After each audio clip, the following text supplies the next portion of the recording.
4 सुन रहे हैं? मेरी बात सुन पाते हैं?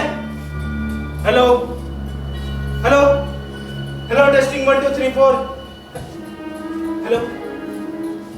30वीं शताब्दी, सुनो सुनो मेरी बात सुनो, मेरी 20वीं शताब्दी की बात सुनो, 20वीं शताब्दी के मनुष्यों की बात सुनो। मेरा नाम शरद चौधरी, मैं 20वीं शताब्दी का मनुष्य हूं, कैदी हूं मैं। तुम लोग मुझे कटघरे में ले आए। 20वीं शताब्दी का युग, मैं 20वीं शताब्दी। 20वीं शताब्दी सुनो, मैं निर्दोष हूं, बेकसूर, मेरी सदी बेकसूर है, मेरी शताब्दी निर्दोष है, मेरी विकृत विकलांग और कुत्सित शताब्दी निर्दोष है। 30वीं शताब्दी के मनुष्य, सुंदर मनुष्य, सुंदर शताब्दी के सुंदर सुंदर मनुष्य, मेरा ये विकृत विकलांग चेहरा देखकर फैसला मत करो। मेरी भी शताब्दी खूबसूरत हो सकती थी शायद।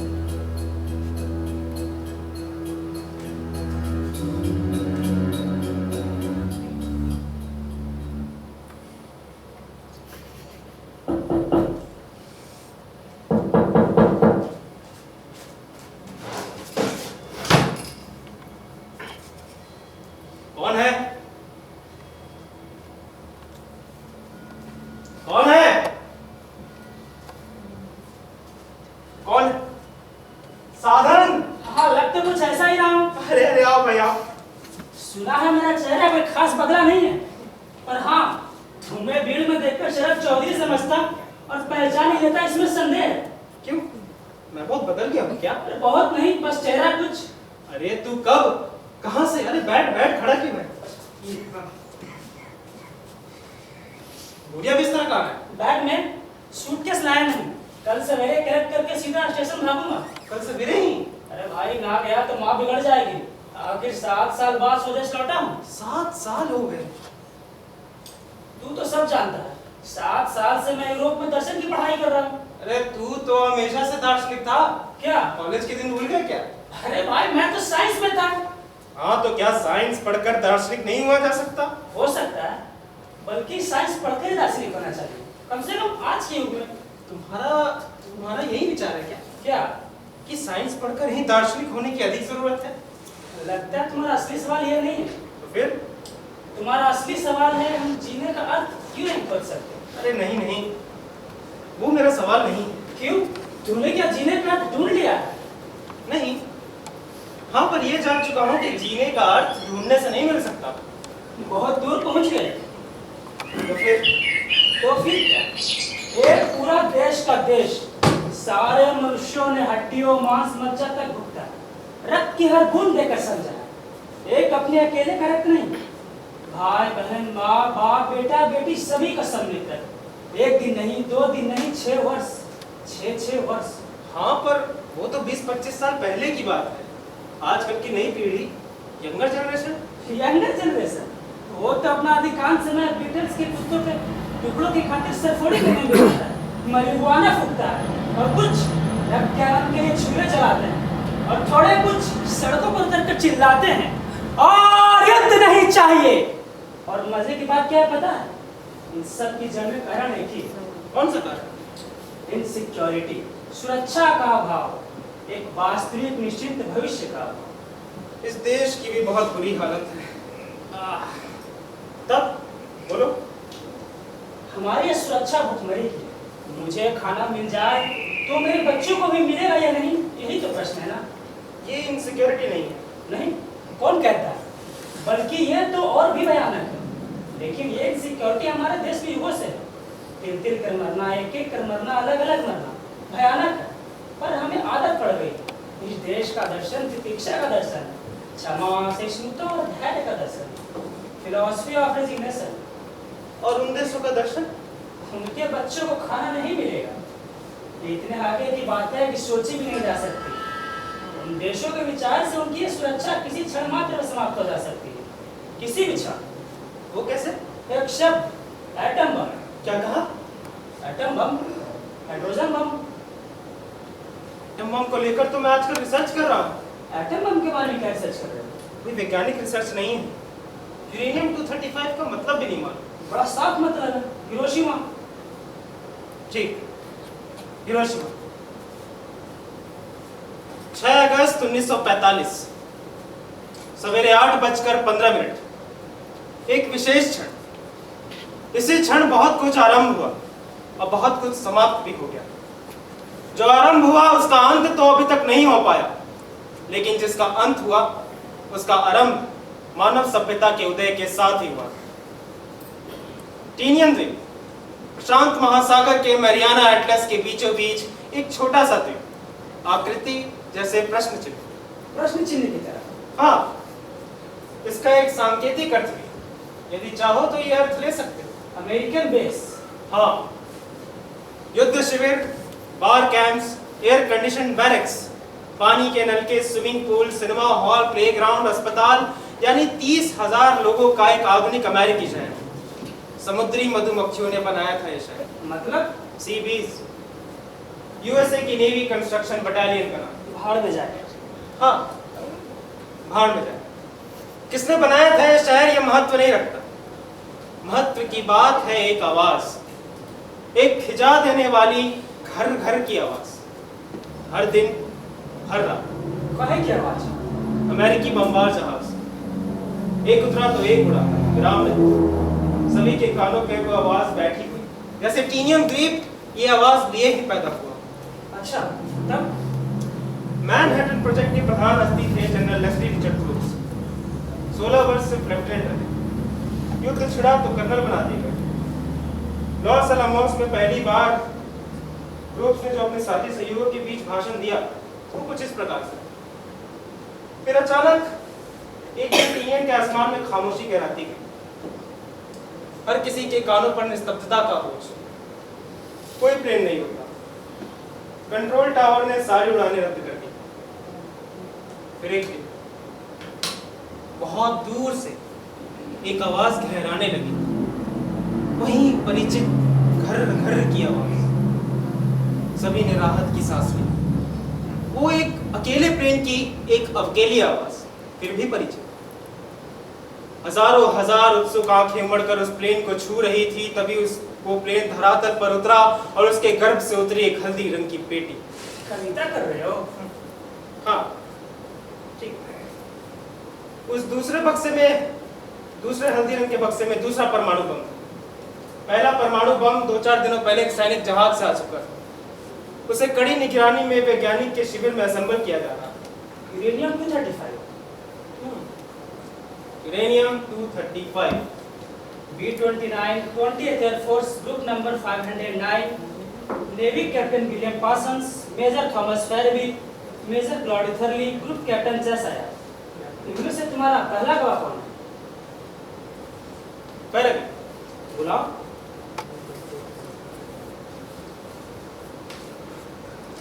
Lieutenant colonel Thomas फैराबी।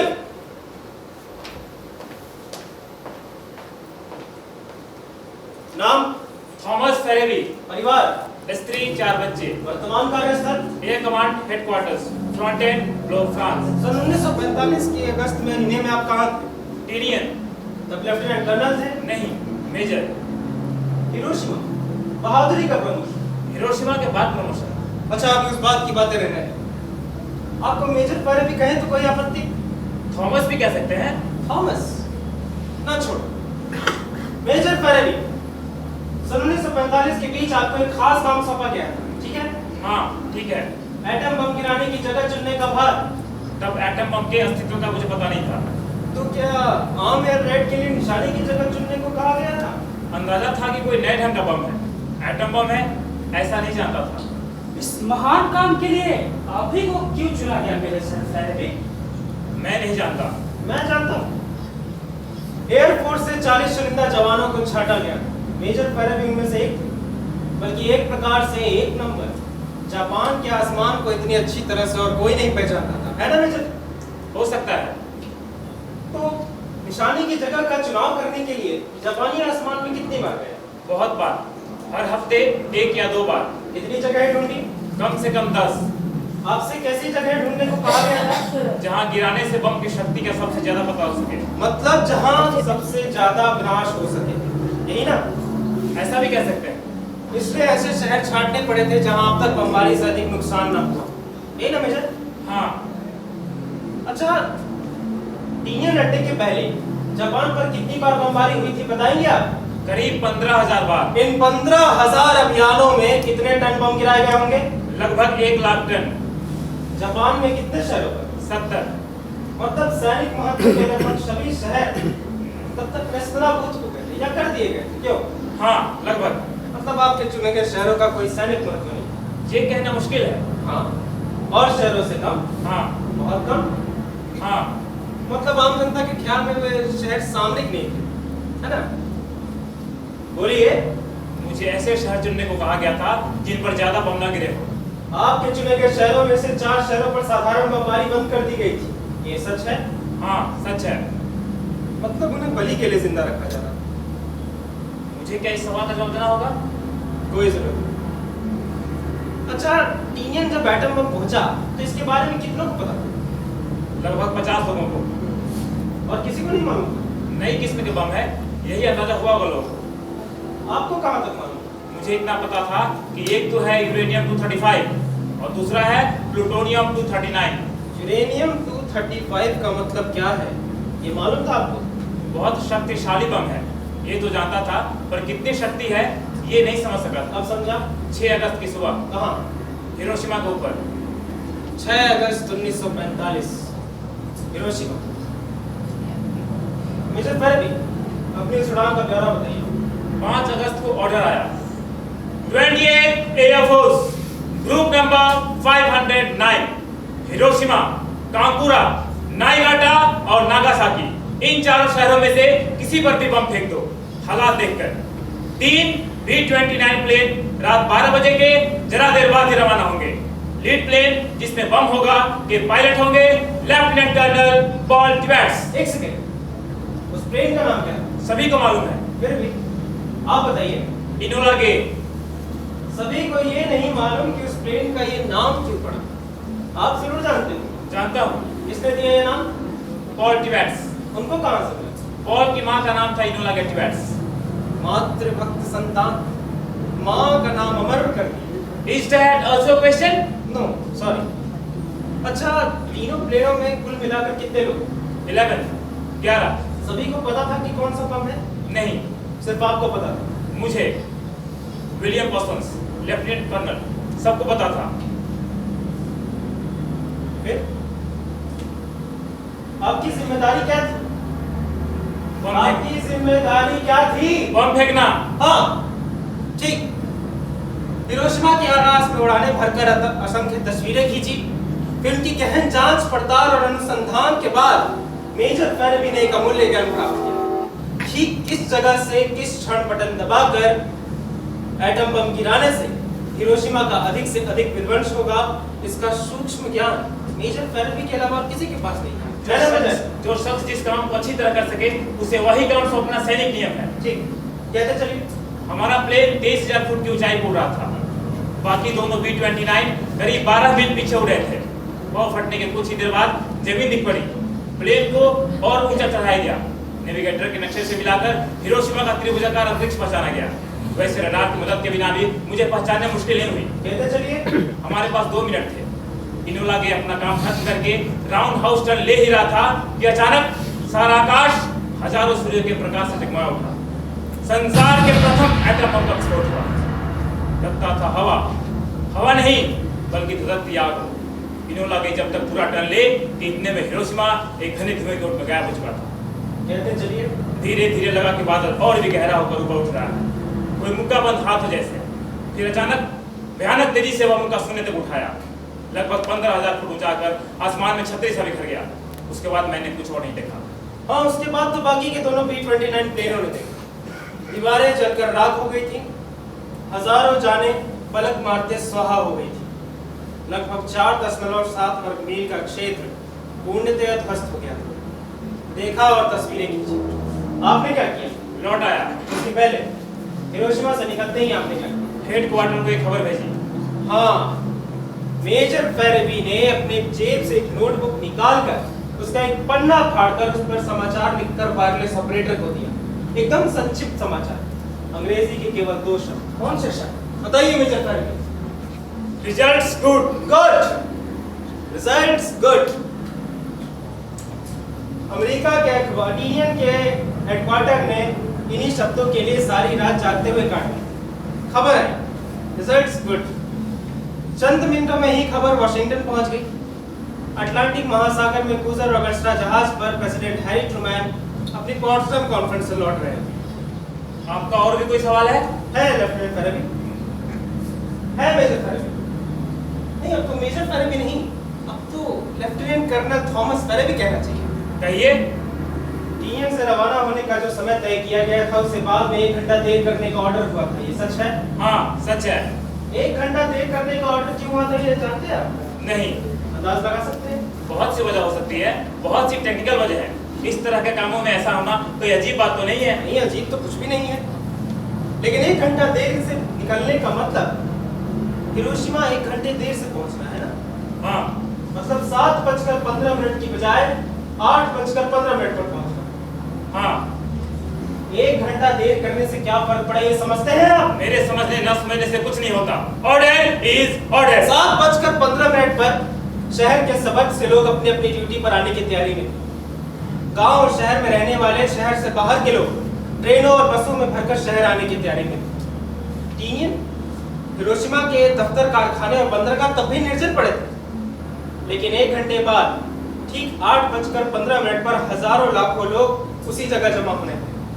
तभी आपके सगे हाथों से संसार के पहले एटम बम का विस्फोट हुआ। ये क्या बिल्कुल टेक्निकल वजह थी? जो भी वजह हो, मेरे से उसका कोई संबंध नहीं। ऑर्डर के अलावा और किसी भी चीज से मेरा कोई मतलब नहीं। आपको और कुछ पूछना है? हाँ, पूछना है। हिरोशिमा के बारे में आप अब क्या सोचते हैं? मुझे जो ऑर्डर मिला मैंने वो पूरा किया बस। सन 1945 की 26 जुलाई को हमारे वित्त पक्ष ने एटॉमिक वेपन्स के इस्तेमाल का फैसला किया, क्योंकि जापान ने अल्टीमेटम को मंजूर नहीं किया था। अब उस फैसले की जिम्मेदारी मुझ पर नहीं है। फर्ज के एहसास के साथ हुक्म की तामील मेरा काम था, मैंने तामील की। वैसे हालात में वैसा हुक्म मिले तो आज मैं उसकी तामील मेरा करूंगा। प्रश्न ये नहीं था कि आपने किस कर्तव्य की भावना से और क्यों वकालत की। मेरा प्रश्न था कि आपकी राय हिरोशिमा पर एटम बम गिराने के लिए क्या है, आपका व्यक्तिगत विचार। फौजी नजरिए के मुताबिक कम से कम नुकसान करके ज्यादा से ज्यादा नतीजा हासिल हुआ है। उसका सबूत है, हिरोशिमा के कुछ ही दिनों बाद लड़ाई बंद हो गई और जापान ने अल्टीमेटम मंजूर कर लिया।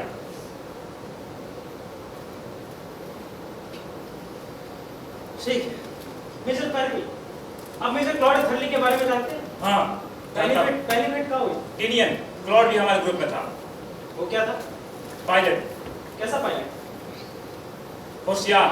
उसी उम्र में उसने 33 कामयाब उड़ाने भरी थे। उसी उम्र में मतलब क्या उम्र थी? टीनियन आया तो वो महज 23 साल का था। 2 ही साल बाद क्लॉड मेजर बन गया था। हिरोशिमा पर उसका ड्यूटी क्या थी? इनोला गैंग के साथ जो 2 B-29 प्लेन थे उसमें से एक का पायलट इथरली था। उस प्लेन का नाम क्या था? Straight flush. स्ट्रैट फ्लश, ताश का जुआ। हाँ, ताश के जुए से ही नाम चुना गया था। क्लॉड ने खुद ये नाम रखा था। फ्लश खेलने का बड़ा शौकीन था। खेलते समय चेहरे पर कोई मुस्कान नहीं, एक्सप्रेशनलेस, जिसे पोकर फेस भी कहते हैं। जब 2 बार जीतता भी जरूर होगा। पोकर फेस शराब तो ताश के खेल में बहुत बड़ा हथियार है। हाँ, अक्सर जीता करता था, मगर पोकर फेस वजह से नहीं। तो फिर हिम्मत। आसमान में अपनी जिंदगी का बेहिचक बेभाव दाव लगा देने वाला इथरली महीने की पूरी तनख्वाह ताश में चला देता था। दोनों तरफ उसकी जीत होती। मेजर क्लॉड इथरली के बारे में और भी कुछ जानते हैं आप? लंबा चौड़ा, जवान चेहरा, उतना ही फुर्तीला। उसका बाप टेक्सास का अच्छा किसान था, wealthy farmer. Claude north Texas college में पढ़ता था। पर्ल हार्बर के वाकये के बाद कॉलेज छोड़ एयरफोर्स में वॉलंटियर बनकर आया था। हिरोशिमा की विफलता के बाद उसके मनोभाव क्या थे? अपनी कामयाबी से खुश था और होना भी चाहिए था। अपनी रिपोर्ट में हिरोशिमा को एक आइडियल टारगेट कहा था और तारीफ भी की थी। हिरोशिमा के बाद मेजर इथरली को एक और शहर भेजा गया था, एक और जापानी शहर। शहर का नाम? कांकुरा। कांकुरा? नागासाकी नहीं? असली टारगेट कांकुरा ही था। किसी वजह से नाकामयाब होने पर नागासाकी की कोशिश करनी थी। लीड प्लेन का पायलट कांकुरा शहर को लोकेट नहीं कर सका। टाइफून की वजह से देर हो गई थी। 9 बज चुके थे। जापान के इंटरसेप्टर प्लेन के हमले का भी डर था। यानी कांकुरा बच गया और नागासाकी खत्म हो गई। ये सिर्फ भाग्य का खेल था। जंग में ऐसे बहुत से खेल होते हैं। हाँ, सो तो होते हैं, लेकिन इतना विनाशकारी फर्क और कभी नहीं हुआ होगा। खैर जो भी, मेजर थर्ली को उसके बाद आपने देखा है? हाँ, देखा है। पहले की तरह खुश था? पता नहीं। कुछ बोला नहीं? नहीं, लड़ाई बंद होने तक पोकर फेस बनाया रहा। बता सकते हैं क्यों? ये सब मुझसे क्यों पूछ रहे हैं? उससे पूछिए, किसी के मन की बात मैं नहीं जानता। ठीक है, यही करूंगा। अच्छा मेजर पैरेली, मिस्टर थर्ली की मेजर थर्ली की शादी हो गई थी? हाँ, लड़ाई के बीच छुट्टी लेकर शादी करने गया था। उसके वैवाहिक जीवन का हाल बता सकते हैं? ये सब मुझसे क्यों पूछ रहे हैं? उससे पूछिए या उसकी बीवी से। एक और सवाल है मेजर थर्ली। मेजर थर्ली अभी कहाँ है, बता सकते हैं आप? जेल में।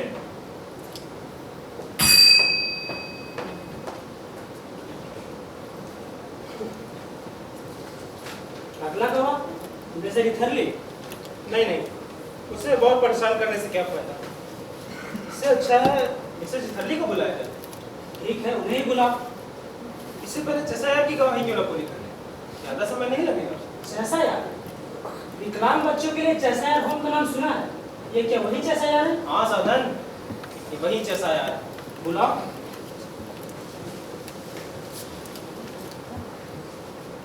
Group captain Leonardo Cheshire.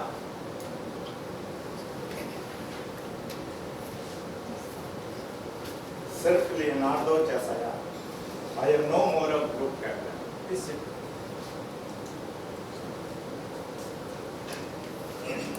Mister Cheshire, आपका अधिक समय नष्ट नहीं करूंगा। यही कोई एक दो मामूली सवाल। आपके जो भी सवाल हैं पूछो, हर सब जवाब दूंगा। सन 1945 के अगस्त महीने में आप कहाँ थे? रॉयल एयरफोर्स सिप 17 स्क्वाड्रन ग्रुप कैप्टन। किस जगह? टिनियन। शुरू जुलाई में मुझे वहां भेजा गया था। टीनियन के अमेरिकी अड्डे पर आप कैसे? ब्रिटिश गवर्नमेंट के विशेष अनुरोध पर वाशिंगटन राजी हो गया था। यानी एटम बम की विध्वंसता को आंखों देखी निहारने के लिए आप ब्रिटेन के प्रतिनिधि बनाए गए? शायद हाँ। इस काम के लिए आप ही को क्यों चुना गया? यह तो मैं नहीं जानता। यह मेरा दुर्भाग्य समझे और क्या। हाँ, शायद यही हो। आप रॉयल एयरफोर्स के बमबार जहाजों के सबसे अनुभवी पायलट्स में से एक हैं। जर्मनी के अनेक शहरों पर सफल बमबारी करने के लिए आपको विक्टोरिया क्रॉस दिया गया। शायद ये भी आपकी बदकिस्मती ही थी। हाँ, अब तो मुझे ऐसा ही लगता है। ब्रिटेन की ओर से कोई और भी था? हाँ, एक और थे, सर विलियम पेनिक। नागासाकी हमले में आप थे? हाँ। लीड प्लेन में? नहीं, बाकी दो B-29 प्लेनों में से एक था। यार क्या हुआ था? पहले कांकुरा जाने की बात थी हमें। लीड प्लेन से हमारा रेडियो कांटेक्ट खराब पड़ गया था। हमने टिनियन कांटेक्ट किया। टिनियन का लीड प्लेन से कांटेक्ट था। फिर मुझे नागासाकी जाने को कहा। नागासाकी कब पहुंचे आप? 11:15 बजे। एटम बम गिरने के कितनी देर बाद? लगभग आधे घंटे बाद। क्या देखा?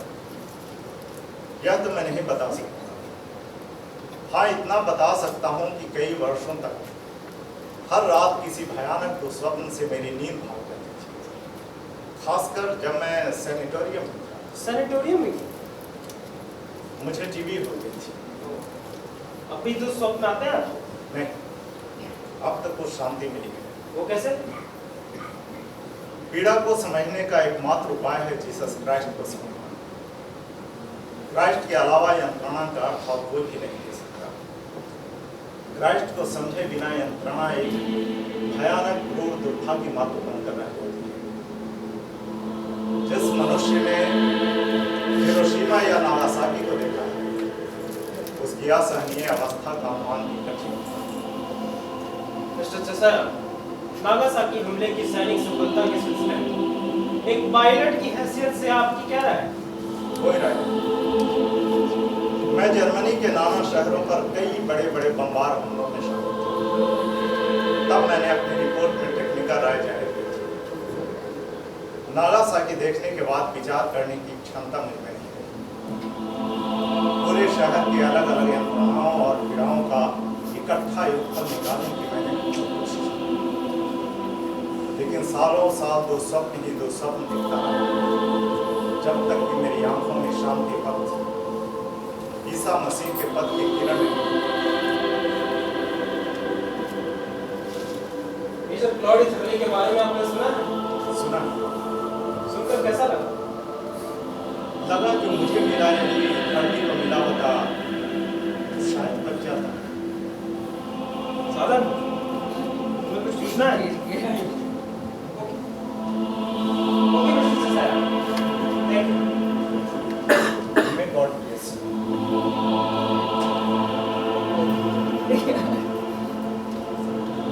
गॉड एंड ब्लेस, भगवान और भला। शरद, हाँ, तो भगवान के भले में विश्वास करता है? ये सब बातें बाद में साधन, पहले हाथ में लिया हुआ काम पूरा करते हैं। हाँ करो। अब किसकी बारी?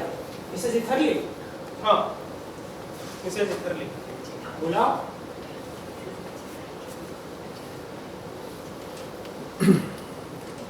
मिसेस इथरली।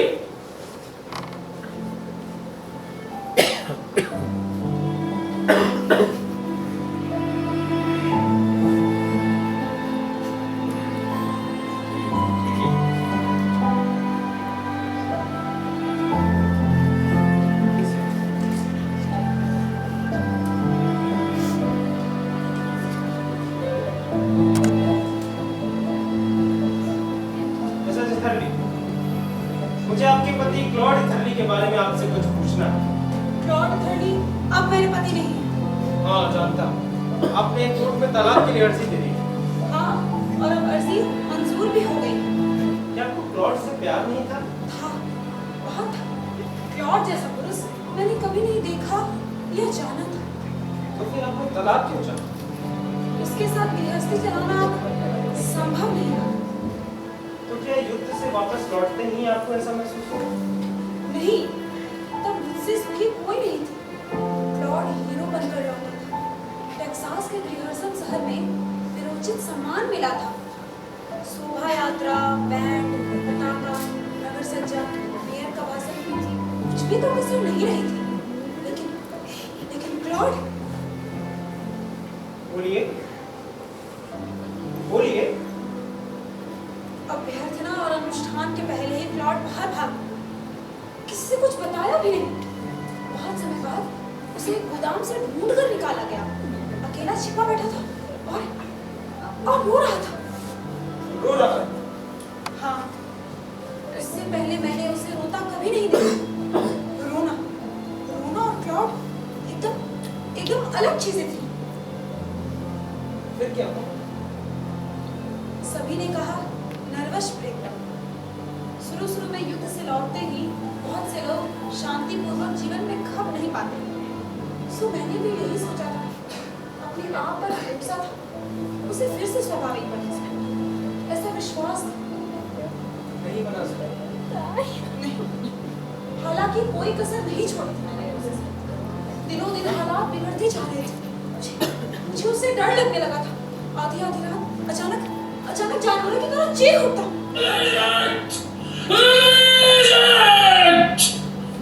वही एक ही चीख, रिलीज इट। उसके बाद पसीने से थर कांपने लगता, ऐसे जैसे नरक देख लिया।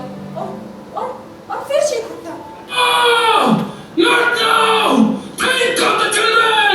Children are running! The children! उस समय क्लॉड के चेहरे की ओर देखते ही डर से मेरे प्राण सूख जाते। सारी मुख्य यंत्रणा और भय इस तरह विकृत होकर चेहरे पर नजर आती, जैसे मैं उसे पहचान ही नहीं पाती। सारे शरीर में कपकपी, और सुबह देखती तो बुखार। कुछ बोलती तो उसे सुनाई भी नहीं देता। कभी तो आंखें फाड़ कर मुझे बोलता, सामान मांगो। फिर उस सिवा जाना है, पेंटागन ने ऑर्डर दिया है। फिर उस सिवा जाकर मुझे देखना होगा उन छोटे नन्हे बच्चियों का क्या हुआ। They want you to go to Hiroshima, honey. The Pentagon. It is an order, honey. They want me to see what happened to the children there. Do not want to go. But it is an order. See, It is an honor. एक ही काल्पनिक है, उसे दिल देकर भागने की कोशिश कर। पुलिस देखते ही छिप जाता, जैसे उसे लगता कि उसे ही पकड़ने वाली है, जैसे उसे पकड़कर हिरोशिमा भेज देगी। पुलिस क्या कोई भी वर्दी पहने देता तो वो छिप जाता।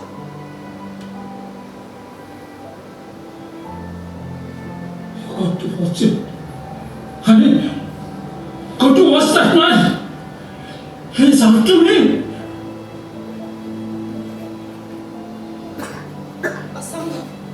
असंभव हो गया था। लॉर्ड पागल होता जा रहा था, भयानक उन्मादी होता जा रहा था। उसके साथ गृहस्थी चलाना एकदम असंभव हो गया था। मैं समझता हूँ मिसेस विक्टोरिया। आप कुछ नहीं समझ सकते, कोई भी कुछ नहीं समझता। तालाब का केस किया तो सारा शहर अजरत से घूमने लगा। मुझे राह चलना तक कठिन हो गया था। लोग बुरे ढंग से देखते थे मेरी तरफ, ऐसे जैसे मैं एक स्वार्थी और एक ढोंगी औरत हूँ जो एक बीमार पति को छोड़ भागी। लोग समझेंगे भी कैसे? लोगों का काम ही क्या है? जब आधी रात क्लॉड जानवरों की तरह चीखता था, तब तो किसी ने नहीं देखा कि कैसे उस पागलपन को भी मैंने संभाला, दांतें भींच कर भी। लोग समझेंगे भी कैसे? लोगों का काम ही क्या है? निंदा की और काम खत्म। मैं आपको दोष नहीं दे रहा मिसेस विक्टोरिया, मेरा विश्वास करें। बुरा मत मानिए, मैं दुखी हूँ। क्या जानना चाहती हूँ? पूछिए। तलाक के बाद मिसेस लॉर्ड खलील ने आगे क्या किया, अगर बता सके तो? 2 शब्दों में कह दो, क्रेसेंट सिटी छोड़कर टेक्सास चला गया। वहाँ के फार्म हाउस में खेतिहर मजदूर बन गया। सुना था वहाँ भी उसे वही दौरे आया करते थे। उस दिन तो ठीक रहता, उसे वही दौरे आ जाया करते। डॉक्टरों ने जांच कर बताया WACD मिलिट्री हॉस्पिटल, फिर सरकारी पेंशन की व्यवस्था कर दी गई उसके लिए। कितनी मिलती? ज्यादा नहीं, $237, लेकिन कम या ज्यादा क्या रखा था उसने? क्यों? उसने एक ढेला तक को नहीं छोड़ा। कहता है ये हत्या का इनाम है। Premium for the murder. Yeah, that small dish is premium for the murder. For what we did to Japanese cities and Japanese children.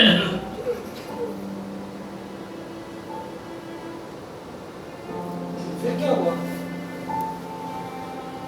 पकड़ा गया, चोरी करता हुआ रंगे हाथों पकड़ा गया। चोरी? हाँ, चोरी। और ऐसी बहुत सारी चोरियां कबूल की उसने। ऐसी चोरियां जो पुलिस भी नहीं ढूंढ सकती थी। कैसी चोरी? यूं ही उठाएगी नहीं। दुकानों दफ्तरों में छोटी मोटी चोरियां करता था, और इतने ही अरसे में उसके नाम बैंक में $237 आ जाया करते थे। लेकिन उसने एक ढीला तक को नहीं छोड़ा। चोरी रुपयों के लिए करता था? मनोवैज्ञानिकों का कहना है कि प्रायश्चित के लिए चोरी करता था। हिरोशिमा और नागासाकी के पाप का प्रायश्चित ढूंढना। आप वो कहानी बता सकती हैं? फोर्ट वर्थ जेल में हिरोशिमा और नागासाकी को नक्शे से मिटाने में चंद मिनट का से भी ज्यादा का समय नहीं लगा, लेकिन उसके मन से उसकी छाप को मिटाने में कितना समय लगेगा कौन जाने। धन्यवाद।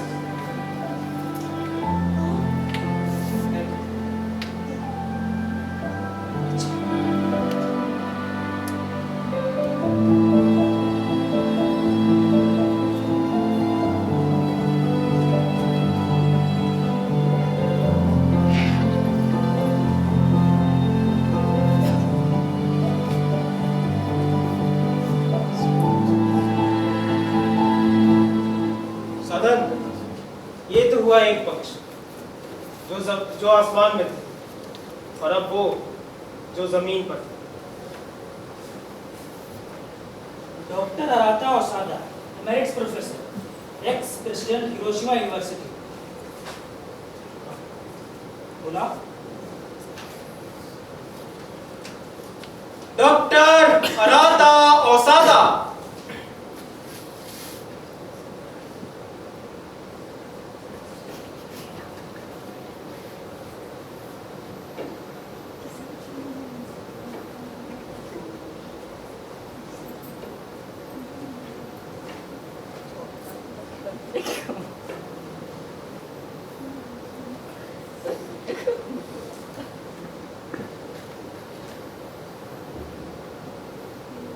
डॉक्टर औसादा, एक साथ लाए? लाया। कैसे ले? छोटे स्कूल कॉलेजों के बच्चे बच्चियों के लिए डॉक्टर औसादा ने लिखा है। सन 1954 में 32 स्कूल कॉलेजों से लगभग 1000 लेख मिले। ठीक है ना डॉक्टर औसादा? नहीं, 2000। विषय क्या? सब्जेक्ट? हिरोशिमा का अनुभव। वे सभी पिकादन के दिन हिरोशिमा में ही थे। 8 से 11 साल की उम्र थी उन लोगों की। ये पिकादन क्या है? पीका, पीका माने रोशनी, आलोकतन, आलोकतन माने वर्षपात। परमाणु बम को हम लोग पिकादन कहते हैं। आलोक और वज्रपात, इतना कॉमन नाम। जिन्होंने ये नाम दिया उनकी कल्पना इससे आगे नहीं जा सकती। डॉक्टर औसादा, हम उन लेखों में से कुछ लेख सुनना चाहेंगे। जी जरूर, मैं सुनाता हूँ। स्कूल कॉलेज के लड़के लड़कियों की तरह भाषा से खेलने की प्रवृत्ति होंगी। फिर भी कहूँगा और भी बहुत कुछ कहना था। पहले तय कर लें कि कौन सा सुनेंगे। सभी सुनने लायक है, सभी जानने लायक है। कोई सा भी डॉक्टर औसादा, जो आपको जचे। अच्छी बात है।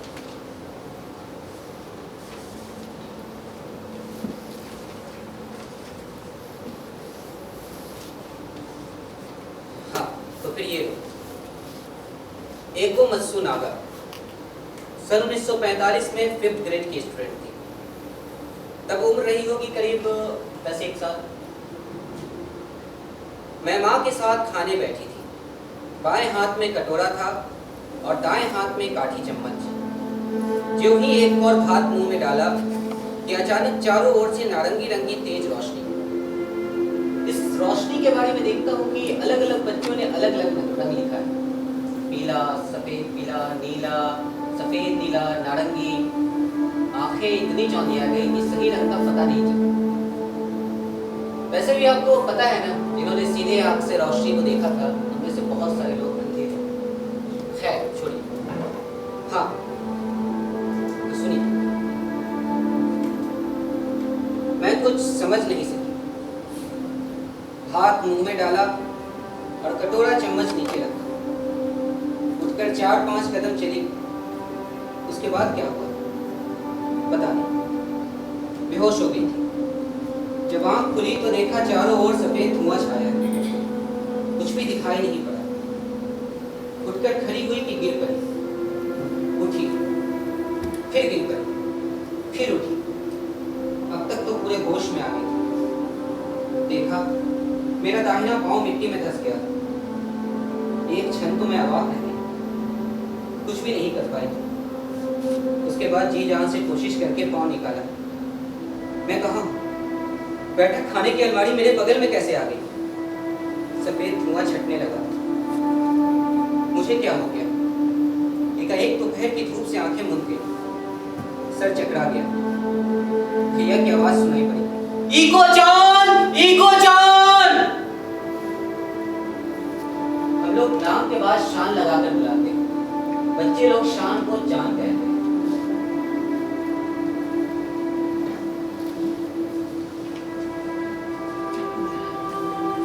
मुझे लगा मैंने अपना नाम जीवन में पहली बार सुना है। चिल्लाकर उत्तर दिया। भैया ने कहा, वहां से हिलना मत। मुड़कर देखा तो जमीन में धंस गया था। मलबे के उस पार आग मध्यम मध्यम नाच रही थी। थोड़ी ही देर में मुझे अपनी बहन की चीख सुनाई पड़ी, पर कोई दिखाई नहीं दिया। भैया ने कहा, जरा रुक जाओ, मैं आ रहा हूँ। भैया झुककर खड़ा था। भैया का चेहरा खून से लिपटा था। मलबे में औरों को कैसे देखेगा? खून से आंखें बंद थी, देख ही नहीं सकता। तख्ते हटाते हटाते हटाते आंख का खून भी साफ कर लेता था। तभी बाबा की चीख सुनाई पड़ी, लग रही है, मुझे चोट लग रही है, लग रही है। बाबा को भी नहीं देख सकी। मैं तो मारे डर के बेहोश हो गई। लगा जैसे बुरा सपना देख लिया हो। कुछ भी नहीं कर सकती, सिर्फ उद्देश्यहीन घूम रही हो। इतने में भैया ने मेरी छोटी बहन को खींचकर बाहर निकाला। पहचाना ही नहीं जाता था। सारे बाल एकाएक सफेद हो गए थे। मुंह की आंख बगल से गाल तक फट गई थी। सारे मसूड़े बाहर दिखाई दे रहे थे। लाल सुर्ख खून टपक रहा था। रह रहकर उसके मुंह से लंबी सांसें एक सीटी की आवाज के साथ निकल जाती थी। शीशे की खिड़की वाले कमरे में थी। 150-60 नहीं 100 शीशे के टुकड़े उसके शरीर में धंस गए थे। पाँव में कटी हुई जगह से हड्डी दिखाई दे रही थी। मेरी अपनी ही बहन थी, फिर भी उसके पास जाने से डर लगता था। बाबा की चीख धीरे धीरे तेज होने लगी। भैया ने जोर से पूछा, आप कहाँ हैं? बाबा की आवाज है, तुम्हें मेरे ऊपर खड़े हो। भैया उछलकर अलग खड़ा हो गया। कुछ भी दिखाई नहीं दिया। चूने और रेत के दूर से सारी देह ढकी हुई थी। सर चौकटे से अटका हुआ था। भैया जी जान से मलबा हटाने लगा। बाबा दर्द से और चीखने लगे। तभी माँ की आवाज सुनाई पड़ी, इको सर, बचाओ, बचाओ। मैं आवाज सुनकर उसी तरफ भागी, पर माँ भी दिखाई नहीं पड़ी। रेत चूने के नीचे माँ पता नहीं किस चीज को ठोक ठोक कर आवाज कर रही थी और पुकार रही थी। लेकिन धीरे धीरे माँ की आवाज रुक गई। मैंने जी जान से मलबा हटाने की कोशिश की, लेकिन करीब बीम, रेत, चूना के कांच के टुकड़े कहाँ तक हटाती। तो मैं रोने लगी। माँ मैं तुम्हें बाहर नहीं कर सकती। ऊपर की पूरी मंजिल तुम्हारे ऊपर टूट पड़ी है। माँ की आवाज बिल्कुल बंद हो गई थी। तब मुझे और कुछ भी जैसे महसूस ही नहीं हुआ। उसे खींचकर बाहर करने की इच्छा भी नहीं हो रही थी। मुर्ग की तरह आंखें हमारे टूटी छत के मलबे को घूर रही थी। अब उसके नीचे से टीन की टक टक की आवाज नहीं आ रही थी। भैया ने पुकारा तो उसी ओर वापस चली गई। भैया के पेट में 4 इंच लंबा घाव लगा था। मैंने पहले देखा ही नहीं था। भैया ईंट गारा हटा रहा था और रह रहकर उससे घाव के खून बहने लगते थे। कभी अंदरिया भी उस घाव से छिलक उठती थी। लगा ये कोई और ही व्यक्ति है कि मेरी बहन अचानक धम से बैठ गई। वह फिर कभी नहीं हुई। इतने में किसी तरह बाबा निकल आए। माँ के निकालने की बात सुनते ही बड़ा भैया बोला, अब झटपट यहाँ से नहीं निकले तो हम लोग जलकर मर जाएंगे। मैंने देखा चारों ओर से आग गिर रही थी। इधर से भी निकलने की कोशिश कर डॉक्टर सादा। अच्छी बात। लड़की ने भी लेख को अधूरा ही छोड़ दिया। क्यों? ये कहना बहुत मुश्किल है। उस आग की लपट से वो लोग बच पाए या नहीं, ये कहना बहुत मुश्किल है।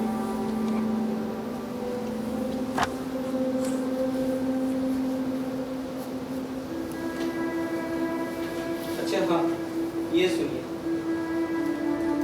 यों सिहिरो करूड़ा। पिका दिन के दिन उम्र वही 8 साल। नहान घर का पानी भरने की मेरी रोज की ड्यूटी।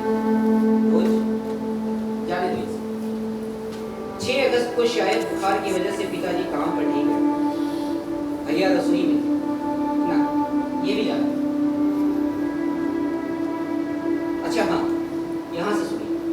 सायरन सुनकर घर चला रहा, मगर जरा ही देर में ऑल क्लियर सायरन बजा। मैं वापस स्कूल चल गया। टीचर आए नहीं तो हम लोग गप्पे लगाने लगे। उसके बाद प्लेन की आवाज सुनाई पड़ी। कुछ सेकंड बाद एक हल्दी रंग की रोशनी चारों ओर से भड़क गई। देखा ना, इसने हल्दी रंग लिखा है। लगा जैसे सूरज की हरी पीली रोशनी आंखों में बैठ गई। तो 1 सेकंड के बाद एक भयानक धमाका हुआ और सिर पर छत की डाली टूट पड़ी। मेरे कमर के ऊपर लकड़ी की धरन आ गई थी। होश होते ही किसी तरह सिकुड़ घिसट कर बाहर आया। चारों ओर बहुत सारे लोग पीछे पड़े थे।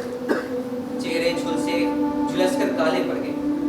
रास्ते पर निकलकर एक राहत की सांस ली थी कि दाएं हाथ में भयानक खिस हुई। देखा कोहनी के नीचे हाथ की चमड़ी बिल्कुल नहीं थी, बस लाल लाल लौंदा। घर की तरफ पाँव मोड़ा की दीदी की पुकार सुनाई पड़ी। उसका चेहरा इतना बदल गया था कि पहचानना भी मुश्किल हो रहा था।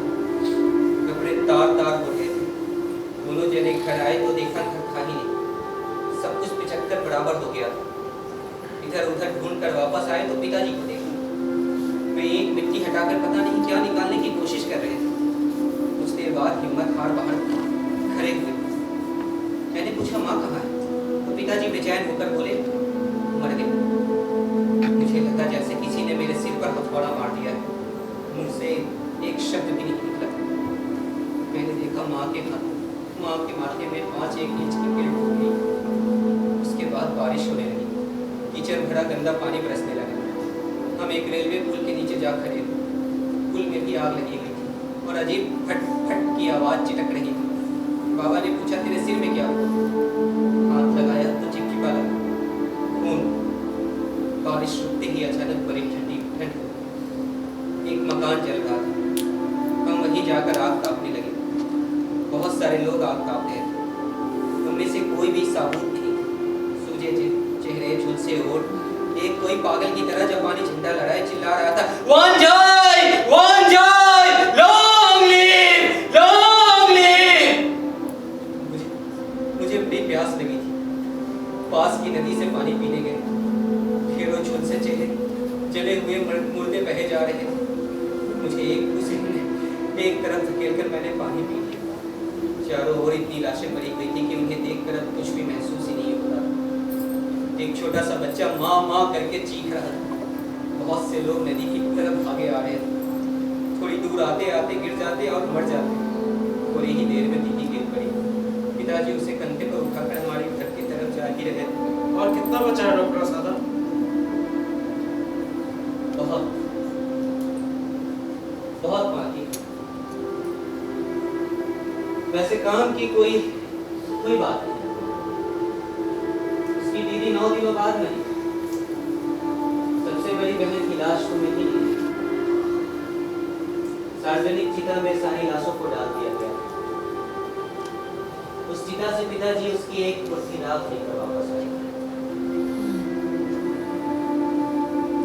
अब जरा सा बाकी अंत तक भी सुन लीजिए। युद्ध हर एक मनुष्य का शत्रु है। हम अगर कभी भी युद्ध खत्म कर सकेंगे और शांति कायम कर सकेंगे तो समझेंगे कि स्वर्ग में हमारी मां खुश है। एक दो ऐसी बातें होंगी, छोटे हाथों की लिखावट, नादान बच्चे हैं आप। हाँ डॉक्टर साहब, छोटे बच्चे, उम्र भी बहुत बहुत छोटी होगी। उम्र पकने पर कभी ऐसी कच्ची बातें नहीं करेंगे।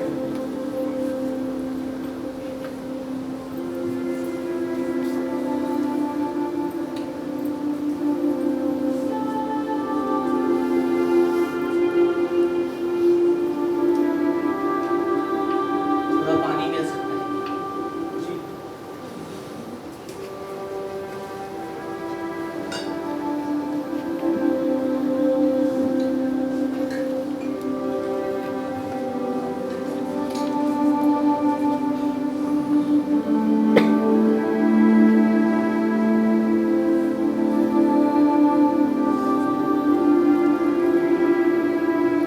बहुत बहुत शुक्रिया।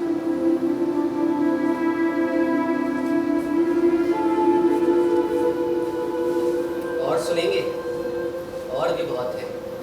सभी ऐसे ही हैं। हाँ, सभी ऐसे ही, एक ही से, फिर भी सभी अलग अलग मनुष्य हैं, अलग अलग जीवन। हाँ, 80,000 अलग अलग जीवन। 80,000 अमेरिकी सरकार के मुताबिक। 80,000 सुनकर एक बार वॉशिंगटन को भी अचरज हुआ। उनके हिसाब से और भी बहुत ज़्यादा होने चाहिए। फिर कितने? वही मेरे हिसाब से 2,47,000। एक ही दिन में? नहीं, एक दिन में नहीं। उन सबको मिलाकर जो घायल होकर मरे उन्हें, और जो रेडियो एक्टिविटी रे की वजह से मरे, उन सबको मिलाकर। रेडियो एटॉमिक डिजीज, आसान शब्दों में से क्या कहते हैं? विश्व स्पर्श। टच ऑफ द पॉइजन साधन। इस रोग का परीक्षण दुनिया में सबसे पहले किस डॉक्टर ने किया था जानते हो? Doctor Michihiko हचिया। हाँ, डॉक्टर मिचिहिको हचिया। और उनका पहला रोगी कौन था जानते हो साधन? वे खुद। अब मैं चलूं? हाँ हाँ डॉक्टर साहब, बहुत बहुत धन्यवाद। धन्यवाद तो मुझे आपका करना चाहिए कि आपने ये सारी बातें सुनी। ये सब बातें कोई नहीं सुनना चाहता। अतीत कहकर दबाना चाहता है।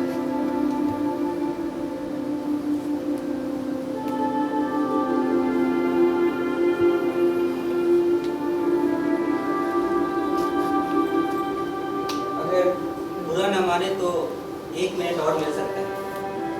एक और लेख, कीने को तनाका। पूरा लेख नहीं, बस लेख की आखिरी बात, अगर आप इजाजत दे तो। ये डॉक्टर साहब जरूर सुनेंगे। जी शुक्रिया।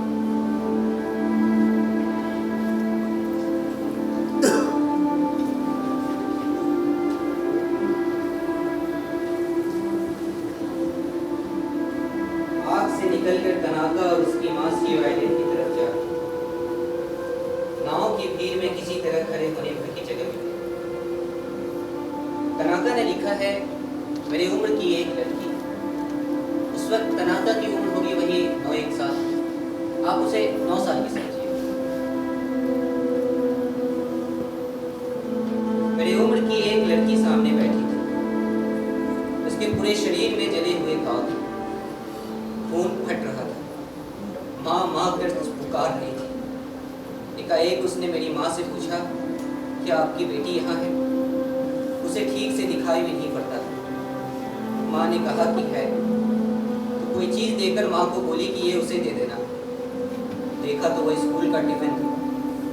सवेरे सवेरे उसकी माँ ने बना कर दिया। माँ ने पूछा, तुम क्यों नहीं खाती? उसने कहा, नहीं, आप अपनी लड़की को दे देना, मैं तो बचूंगी ही नहीं। फिर खाकर क्या हुआ? हमने खाया। नाव उस पार पहुंची। एकाएक वह लड़की हमसे बोली, मैं अपना नाम आपको बताती हूँ। अगर मेरी माँ मिले तो आप लोग कह देना कि मैं यही हूँ। इतना कहते ही लड़की मर गई।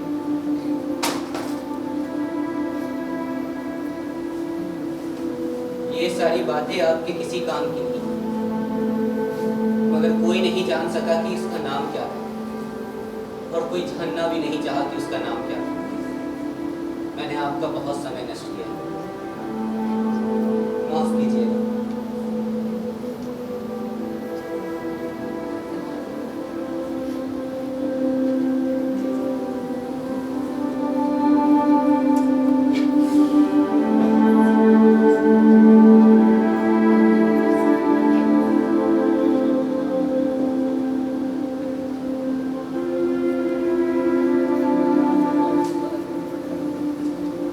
ऐसे 100 लेखों को चुनकर एक किताब छपी, छोटे बच्चों द्वारा लिखी हुई किताब, लेकिन छोटे बच्चों के पढ़ने के लायक नहीं।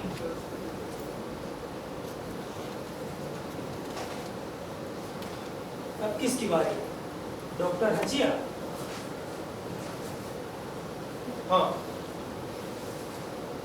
Doctor खचिया।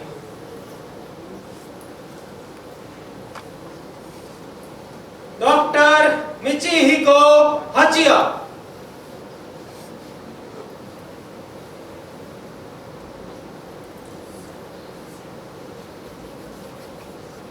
मिचिहिको Hachiya, director communication hospital. इससे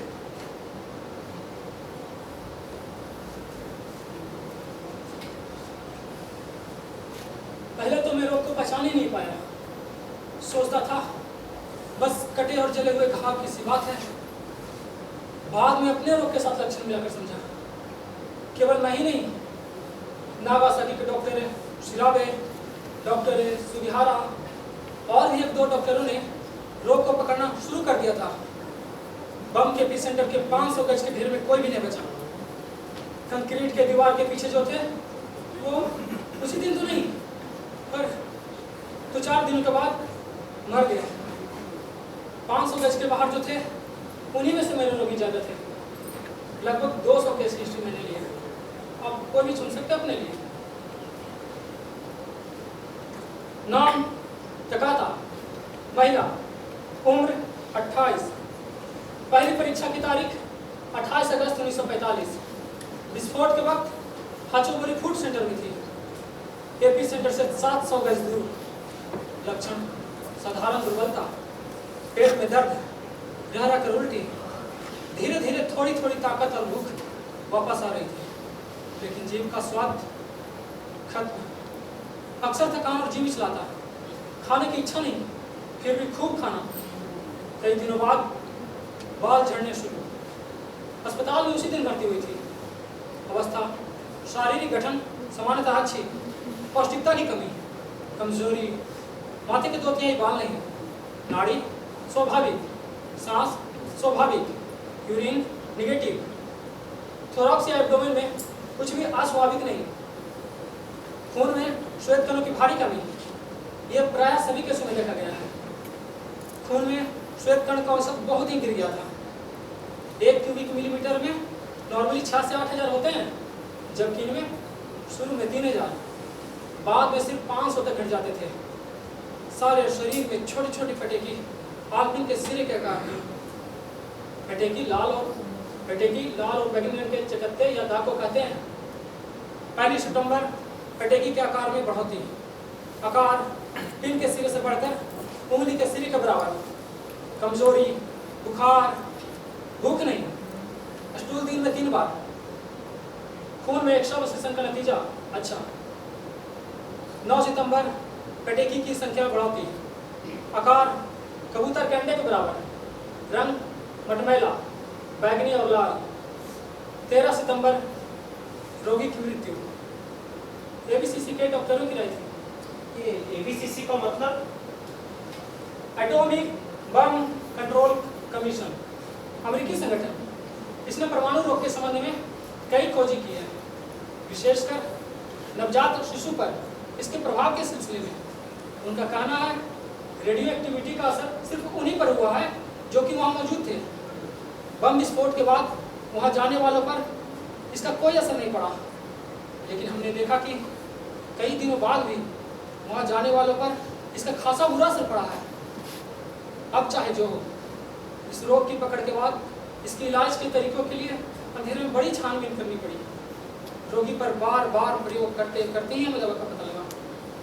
इस सिलसिले में मुझे एक खास सहूलियत हासिल थी, क्योंकि मुझे भी इस रोग ने पकड़ा था, इसलिए प्रयोग और जांच करने में बड़ी आसानी होती थी और सभी डॉक्टरों को यह सहूलियत नहीं मिल सकी थी। ग्लूकोज और ऑक्सीजन से बहुत बड़ी कामयाबी मिलती थी। एंटीबायोटिक्स और ब्लड ट्रांसफ्यूजन का भी बाद में बहुत इस्तेमाल किया गया था, लेकिन एक बार ल्यूकेमिया ने पकड़ा तो अभी तक ल्यूकेमिया का कोई इलाज नहीं है। अच्छा, कोई और सवाल नहीं तो मैं चलूं? मुझे अस्पताल वापस जाना है। 1 सेकंड डॉक्टर हर्जिया, कहिए। बिकिनी में हुए हाइड्रोजन बम की जांच के समय जो रोगी पाए गए थे, उनमें और एटम बम के रोगियों में क्या फर्क है? फर्क, हाइड्रोजन बम के रेडियो एक्टिव प्रभाव की तुलना में एटम बम का प्रभाव तो न के बराबर है। विध्वंस शक्ति की दृष्टि से भी एटम हाइड्रो से बहुत छोटा है। लॉस एलामोस के वैज्ञानिकों ने हिसाब लगाकर बताया है कि पृथ्वी के तमाम लोगों को खत्म करने के लिए सिर्फ 400 टन यूरेनियम लगेगा, मतलब 100 लदी हुई लाड़ियाँ।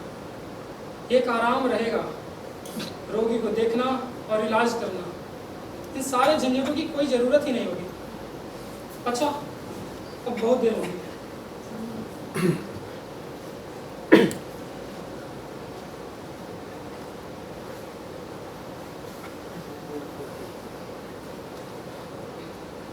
अच्छा, तो औरों को बुलाया जाए।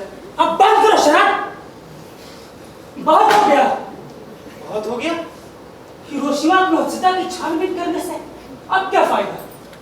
और फिर इसका कोई अंत भी कहीं मिलेगा। छत से कुचल कर मरे, आग से जलकर मरे, रोग की पीड़ा से तिल तिल कर मरे, और जानने को क्या बाकी है? बहुत से लोग और भी ढंग से मरे हैं साधन, भय से मरे हैं। भय से? हाँ साधन, हिरोशिमा और नागासाकी के बाद एक और भी बम, तीसरे बम का भय। अगर ऐसा ही है, हाँ साधन, यहीं आकर तो हम हिरोशिमा और नागासाकी से जुड़ते हैं। प्राणों की अधीनतम अनुभूति है भय। लेकिन बात रुको साधन, डिफेंस में तुम्हारी वकालत में सुनूंगा, लेकिन उससे पहले तुम्हें 1,63,641 गवाहियां सुननी पड़ेगी। ये क्या है? एक नंबर 163641, एक फाइल कावागुची, एनामेंट कावागुची। इसकी गवाही थोड़ी उलट पुलट हो सकती है, मानसिक स्थिति कैसी है इस पर निर्भर करता है। बुलाता हूँ। बोला।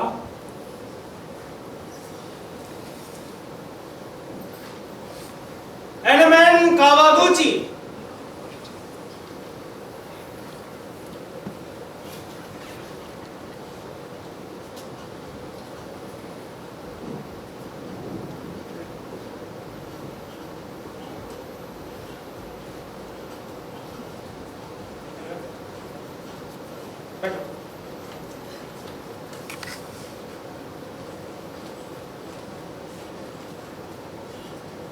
यहाँ बैठो, बैठो।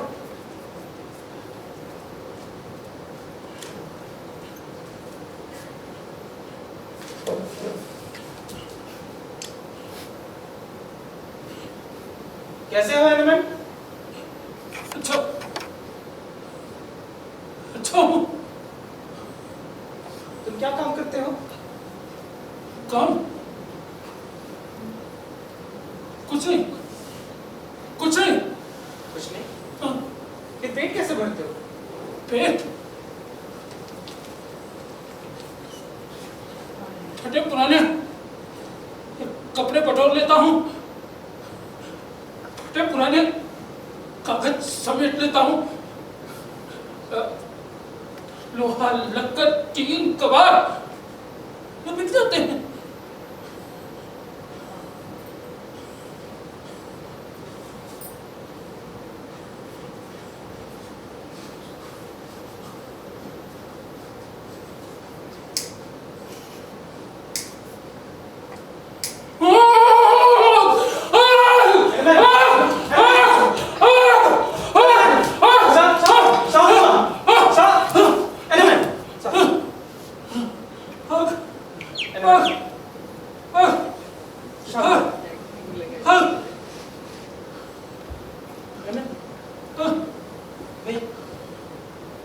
तुम सन 1954 की बात 45 की बात बता सकते हो? सन 1945? पहले 1945? हाँ 1945 की पहले। हाँ वाह, हिरोशिमा हाँ काम करता था, नौकरी करता था। क्या काम करते थे? और कहाँ काम करते थे? मित्सुबिशी कारखाने में।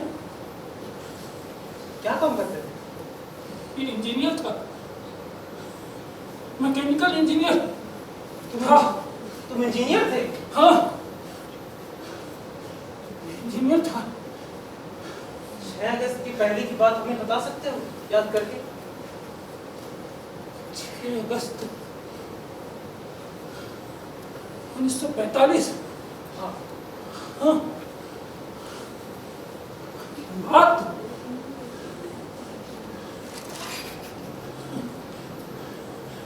मित्सुबिशी कारखाने में हम लोग काम कर रहे थे। झुंड के झुंड बाहर आ गए थे, तभी आसमान में देखा कि एक प्लेन उड़ रहा था। हिरोशिमा में बम नहीं गिर सकता, हिरोशिमा में बम नहीं गिर सकता। एक दो कदम लौटा ही था कि तभी अचानक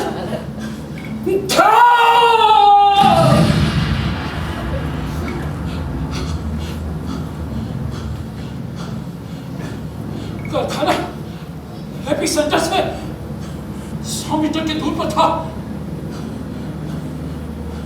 हम देख रहे थे, भागे जा रहे थे, कपड़े तार हो गए, कुछ भी नहीं था।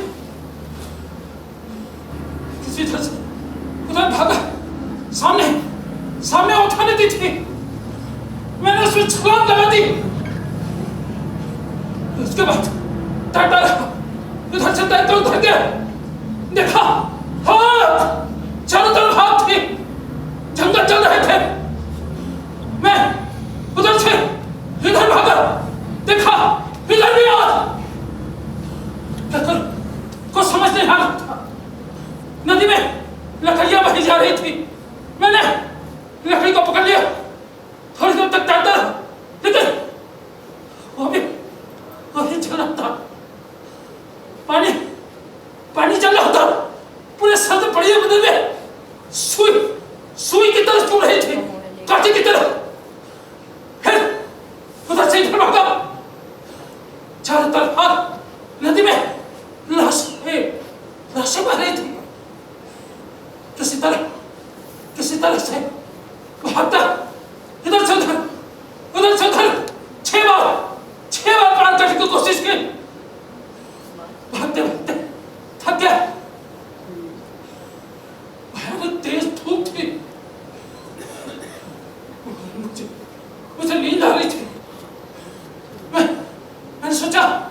सो जाता, सो गया, थोड़ी देर तक सोया रहा, भूख बहुत जोरों की लगी थी, उठा, चलने लगा, देखा दुकानें जब तक रात हो गई थी कहीं कुछ नहीं बचा था, कुछ भी नहीं। क्या करता, इधर से उधर भटकता था। सामने एक मालगाड़ी खड़ी थी, मैं उसके डब्बे में चला गया। सामने रेलवे लाइन टूटी पड़ी थी, मैं उसी में सो गया, सोया पड़ा रहा। बहुत देर के बाद देखा, मैं अपने स्टेशन अपने घर के पास था।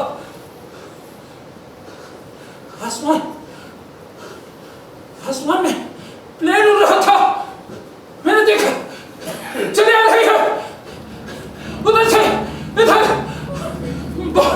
क्या करो कुछ समझ में नहीं आ रहा था। इधर भागता रहा, मैं भागता होते सामने एक नदी दिखी, उसी में एक नाले में कूदा, कूदते कूदते मैं अपने आप को बचा लिया। पिघल दे, पिघल दे, पिघल दे, पिघल दे, पिघल दे, पिघल दे, पिघल, पिघल, पिघल दे, पिघल, पिघल दे, पिघल, पिघल दे, पिघल दे। 3 दिनों में 2 बार पिघल दे, पिघल दे, 2 एटम बम, 2 शहरों का ध्वंस। अमेरिका के अखबार इससे कम दिलचस्पी वाले समाचार हजारों हजार डॉलर में खरीदते हैं, लेकिन ये समाचार उन्होंने न खरीदे न छापे। इस हालत में कैसे पहुंचा? करता क्या? मैकेनिकल इंजीनियर को कौन नौकरी देता उस वक्त? जापान में कौन से कारखाने खुलते थे? दिमाग भी खराब हो गया। अब जहां तहां पड़ा रहता है, जहां तहां सो जाता है, जो मिलता है उसे ही चुन खुद कर खा लेता है। अब ये पेशा अपनाया है। कभी कोई पुराना दोस्त इसे अपने घर रख भी लेता है तो अचानक से चीख पड़ता है। रातों को सोए से जब चीख कर जगता है। अधिक दिनों तक इसे किसी के घर में रखना भी संभव नहीं। इस बात का अंदाजा मिलते ही अकेले ही कहीं बाहर निकल जाता है कि पूरी रात इस शहर से उस शहर भटकता फिरता है, फटे चिथड़े बटोरता है, जैसे कोई इसका पीछा कर रहा, जैसे इसे ही चुनकर इस पर एटम बम गिराया जाएगा। 2 बार तो बच गया, लेकिन इस बार तो मर ही जाएगा।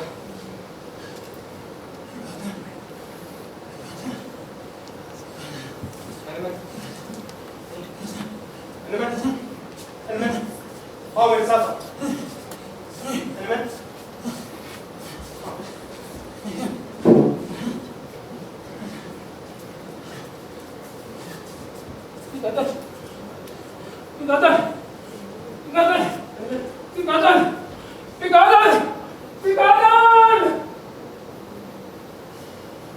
ये था सन 1945 का एनिमे, वही एनिमे कावागुची। मतलब 1957 साल के दरमियान कंधों में दर्द होना शुरू हुआ। शुरू में केयर की नहीं, दर्द धीरे धीरे बढ़ता ही गया। नींद खत्म हो गई, पूरे शरीर में छोटे छोटे फोड़े हो गए। सरकारी अस्पताल के मलहम से भी कोई फायदा नहीं हुआ। फिर एक दिन नागासाकी का एक भुक्तभोगी इसे एबीसीसी के स्पेशलिस्ट के पास ले गया। एबीसीसी के स्पेशलिस्ट ने बड़ी दिलचस्पी के साथ इसकी देखभाल शुरू की। क्यों? उसे क्या हुआ था? उसे एटॉमिक कैंसर था। नागासाकी में एटॉमिक कैंसर के केस कमी थी। अच्छा, फिर एनिमे कावागुची के चीथड़े बटोरने के दिन समाप्त हुआ और उसका नाम खत्म होकर एक नंबर हो गया। हिरोशिमा और नागासाकी की मिलीजुली संतान 163641। आज भी क्या वही हाल है? मैं नहीं जानता। अभी तक इतने दिनों तक तो जिंदा रहने का कोई सवाल ही नहीं उठता, लेकिन क्या फर्क पड़ता है? जो कुछ देखा, क्या तुम उसे जीना कह सकते हो? कैसे तुम मरा कहते हो? सिर्फ वही नहीं साधन। ऐसे हजारों लाखों एनिमेट कावागुची है जापान में, जापान से बाहर है। वे तो ना फटे चिथड़े पटोरते हैं और ना ही रातों को जगकर चीखते हैं। जली हुई सिगरेट की टोटी भी नहीं खोजते, लेकिन उनके मन ही मन एक भय पैदा होता है, बैठा रहता है। हर वक्त आतंक के घेरे में रहते हैं, तीसरे बम का आतंक। यूरोप में जो सिक्योरिटी का भाव देखता है उसकी जड़ में यही भय। सभी जानते हैं अगर फिर लड़ाई हुई नहीं साधन, ये सब तो लड़ाई के बाद की बातें हैं और तीसरा युद्ध किसी की प्रतीक्षा में नहीं है। मतलब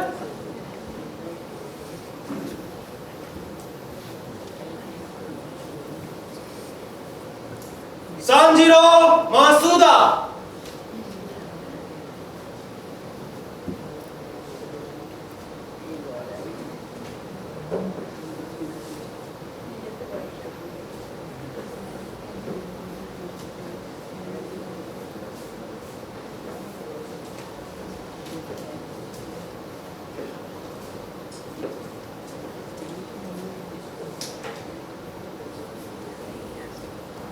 नाम सांजीरो मासुदा, देश निप्पन, याजू कोड। आजकल काम धंधा कारीगर मिस्त्री, कुछ खेत पथार भी हैं।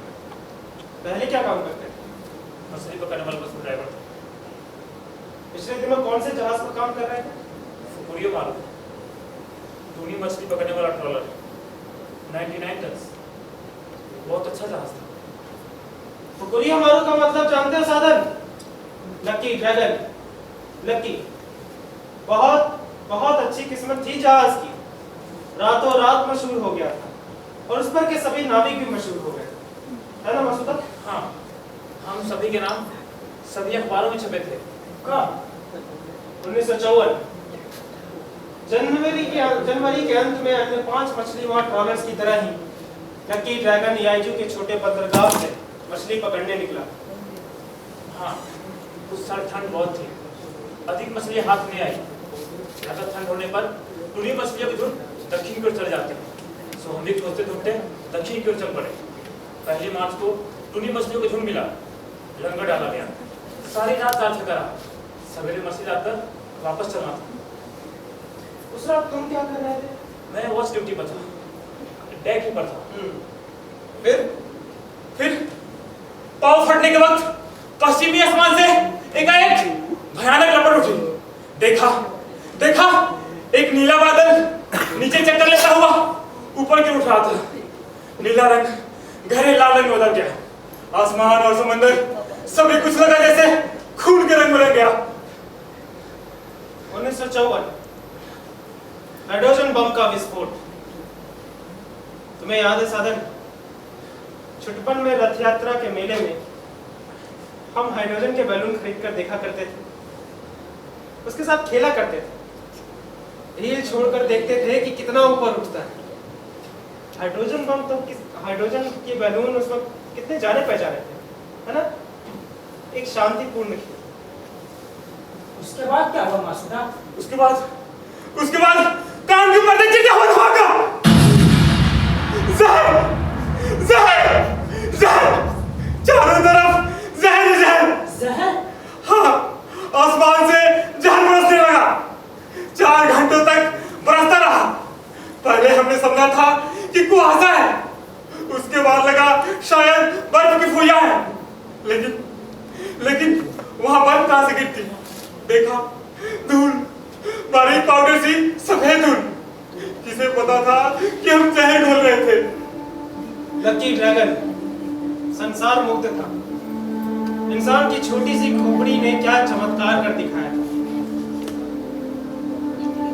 गुब्बारों में भरे जाने वाली वही निर्दोष शांत गैस कितनी शक्तिशाली हो सकती थी।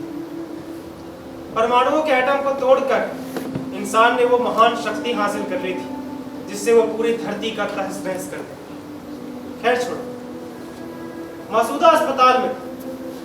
मासूदा कितने दिनों थे आप अस्पताल में? 1 साल 8 महीने। 1 साल 8 महीने। साधन, तुम कितनी ही रोग की कल्पना कर लो, कितनी ही विभत्सता की कल्पना कर लो, लेकिन उससे भी कहीं ज्यादा मासूदा ने अकेले में ही भोगा, बहुत बहुत ज्यादा भोगा। नहीं, अकेले नहीं, 30 लोगों ने।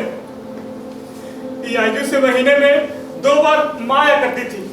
पता नहीं गाड़ी का किराया कैसे जुटा लेती। टोक्यो को सड़कों पे माँ अक्सर भटक जाती।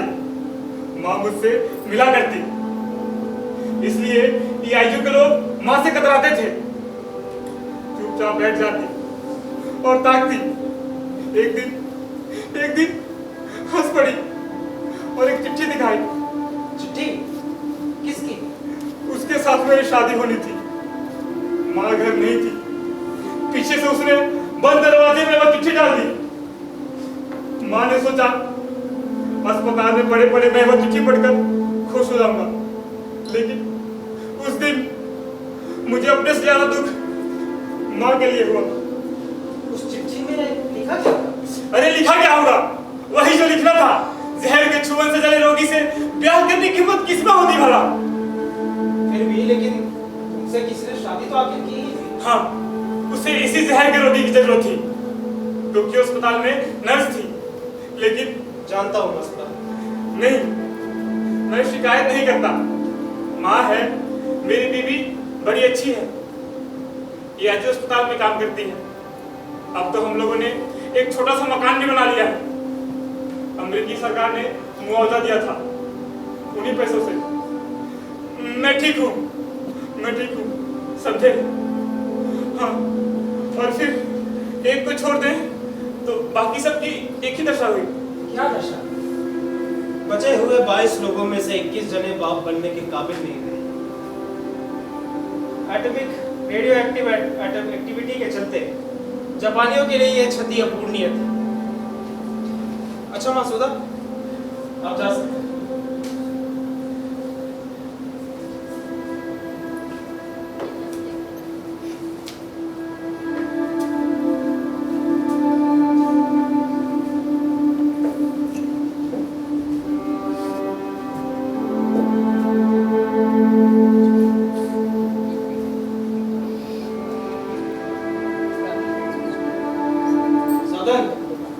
अब हमें लड़ाई की प्रतीक्षा नहीं करनी पड़ेगी। धरती पर बहुत से परमाणु विस्फोट हो रहे हैं। उनकी रेडियो एक्टिविटी फॉलोआउट का अंदाजा लगा पाना भी बहुत मुश्किल है। एक साइंटिफिक फैक्ट बताता हूं यहां। सन 1945 में हिरोशिमा में हुए बम की शक्ति थी 20,000 टन TNT। वही साल 1954 में बिक्री एटलस में हुए हाइड्रोजन बम की शक्ति थी 2 करोड़ टन TNT, मतलब पूरे 1000 गुना अधिक। विज्ञान की जय यात्रा। इसीलिए इस बार कटघरे में वैज्ञानिक को बुला रहे हैं। हाँ, अच्छा बोलो, किसे बुला? पहले ये पत्र पढ़ो। ये क्या है? साल 1936 में 2 अगस्त को यह पत्र डोलानो रूजवेल्ट को मिला। फ्रांस के लियो और अमेरिका के फेर्मी और सिनेट के खोज कार्य में पिछले 4 महीनों के दरमियान एक संभावना की सृष्टि हुई है। यूरेनियम का पर्याप्त मात्रा में न्यूक्लियर चेन रिएक्शन करना संभव हो गया है। इससे प्रचंड शक्ति पैदा होगी और प्रचुर मात्रा में एक रेडियो जातीय नया मौलिक पदार्थ मिल सकेगा। लगता है निकट भविष्य में ही इस प्रयत्न को सफलता भी मिल जाएगी। ये नया आविष्कार बम बनाने के काम आ सकता है। हालांकि नतीजों की पूरी जानकारी के बिना भी अब हम कह सकते हैं एक अनंत शक्तिशाली बम बनाने का विचार अब कोई कठिन काम नहीं रह गया है। इस तरह का एक ही बम पूरे शहर को बर्बाद कर सकेगा और चारों ओर आसपास के इलाके भी इससे काफी हद तक नष्ट हो सकेंगे। इसी पत्र के बाद रूजवेल्ट ने एक महान अभियान शुरू किया जिसका नाम पड़ा मैनहट्टन प्रोजेक्ट। इसी मैनहट्टन प्रोजेक्ट में 1,25,000 आदमियों ने मिलकर रात दिन लगकर लैबोरेटरी और कारखाने खड़े किए। प्रतिभाशाली वैज्ञानिकों का विराट दल सालों तक जुटा रहा। उनकी चरम गोपनीयता और रहस्य जाल से घिरे उस वैज्ञानिक शिविर में सूक्ष्म परमाणुओं को तोड़कर एक अलादीन का दैत्य प्रकट हुआ। लेकिन ये चिट्ठी? जानता हूँ साधन, जानता हूँ। चूंकि जानता हूँ इसलिए इस बार कटघरे में उसे ही बुलाना चाहता हूँ। शरद, इन्हें भी कैदी कटघरे में खड़ा करना चाहता है? सिर्फ कैदी क्यों कहते हैं? कैदी, मुंसिफ, गवाह सभी सभी कुछ, सब मनुष्य। ठीक है, बुलाओ।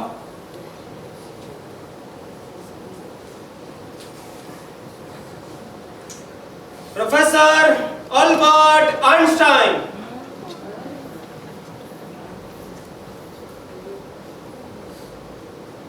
हाँ, वो पत्र मेरा है। वैज्ञानिक लियो सिलर्ड ने जब मुझे वह पत्र लिखने को कहा था, उस समय मैं उनके तर्कों को अस्वीकार नहीं कर सकता था।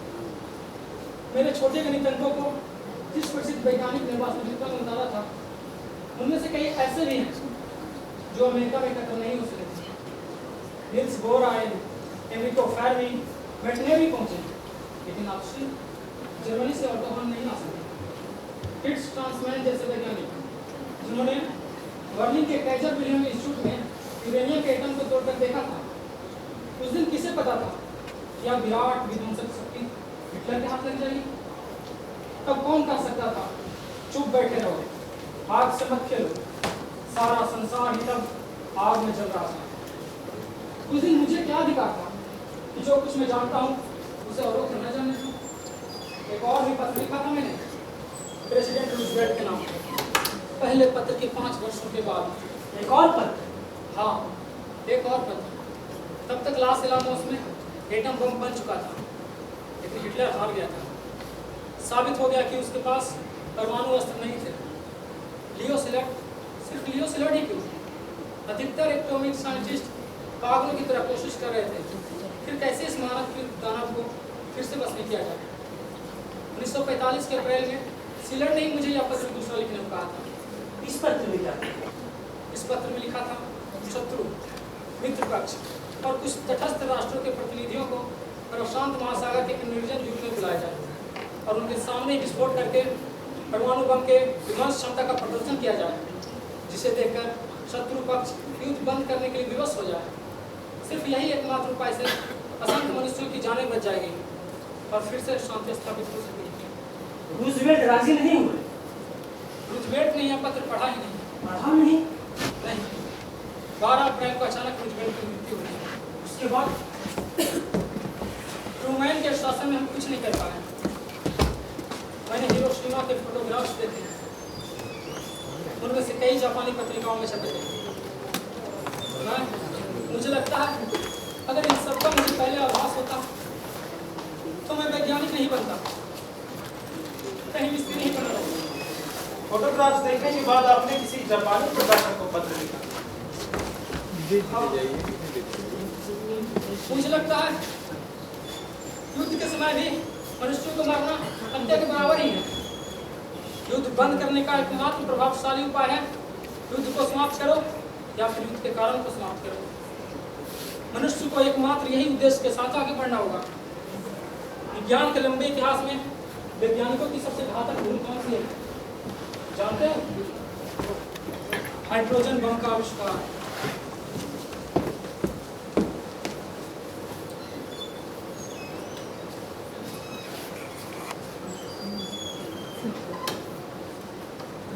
Council for the defense.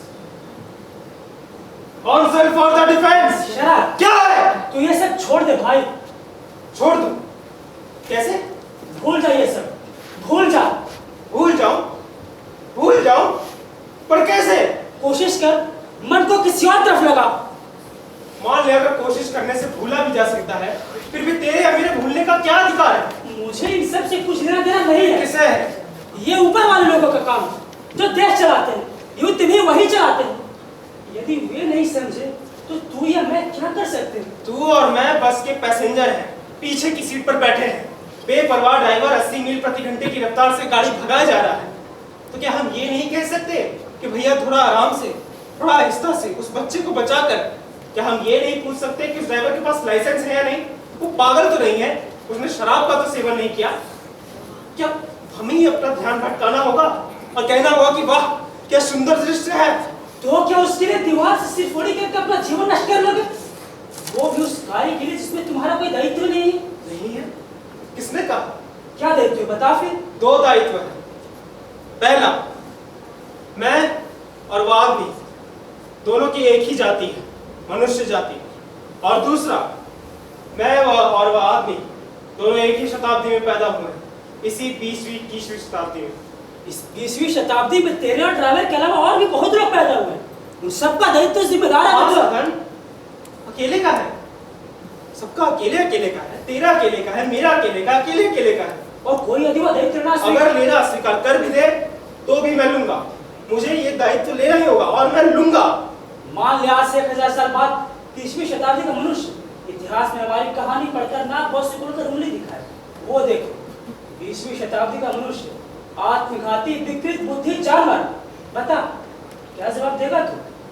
जवाब देने के लिए क्या हम बचेंगे? लेकिन मैं बचूंगा, मुझे जिंदा रहना ही होगा। 30वीं शताब्दी के सामने अपनी शताब्दी का समर्थन करना ही होगा, आत्मसमर्पण करना होगा, कहना होगा कि हमारी शताब्दी को गलत मत समझो। मेरी शताब्दी का समर्थन करते समय, मेरी शताब्दी का फैसला करते समय तुम्हें सोचना होगा।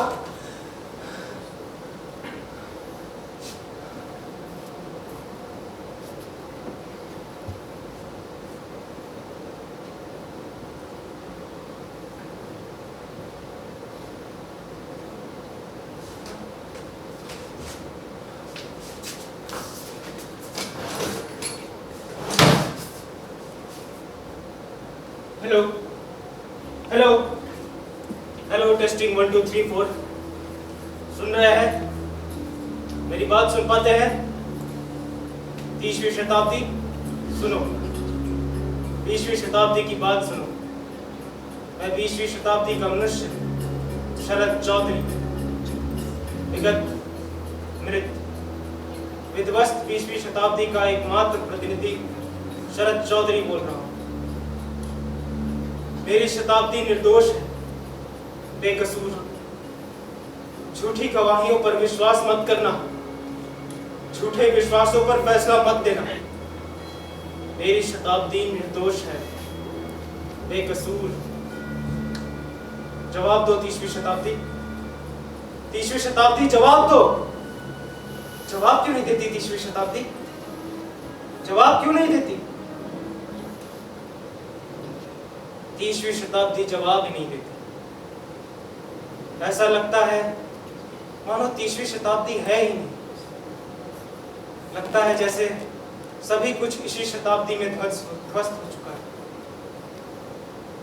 धरती के तमाम लोग खत्म हो चुके हैं, लेकिन मैं बचा। मैं शरद चौधरी, मैं अपना दायित्व ग्रहण करता हूं। मैं अपनी 30वीं शताब्दी को बताऊंगा, अपना समर्थन करूंगा।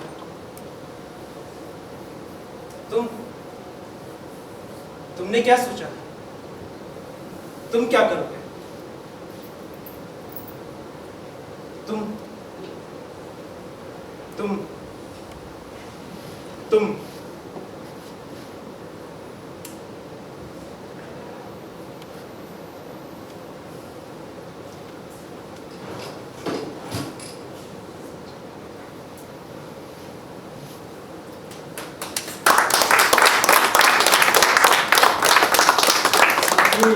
ये थी प्रेरणा जनवादी सांस्कृतिक मोर्चा की प्रस्तुति 30वीं शताब्दी। बहुत बहुत शुक्रिया आपको।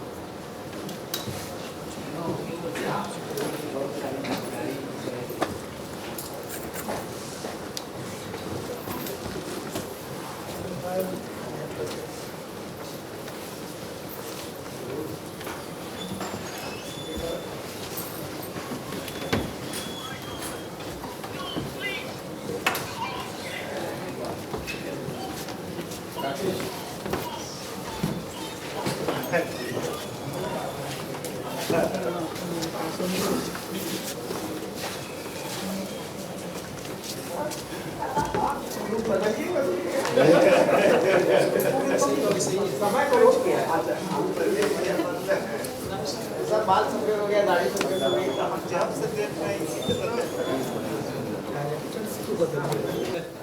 डायरेक्टर को वही तो वही रहता है।